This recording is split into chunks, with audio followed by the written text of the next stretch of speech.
తిరుపతి జిల్లా రైల్వే కోడూరులో హర్షవీణ కేసులో పోలీసులు దర్యాప్తు ముమ్మరం చేశారు. ఈ కేసుకు సంబంధించి జనసేన నేత తాతంశెట్టి నాగేంద్రను పోలీసులు విచారించారు. ఎస్సీ ఎస్టీ అట్రాసిటీ కేసు నమోదుతో డీఎస్పీ శ్రీనివాసరావు తాతంశెట్టిని ఎంక్వైరీ చేశారు. ఈ నెల 2న హర్షవీణపై తాతంశెట్టి నాగేంద్ర దాడి చేయడం కలకలం రేపింది. విచారణ తర్వాత దాడి ఘటనపై తాతంశెట్టి నాగేంద్ర స్పందించారు.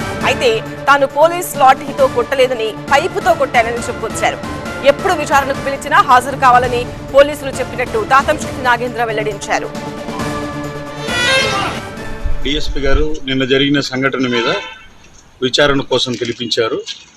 ఉదయం 10 గంటల నుంచి దాదాపు 9:30 నుంచి ఇప్పటి వరకు సమగ్ర విచారణ చేశారు. మాకు నోటీసులు జారీ చేశారు.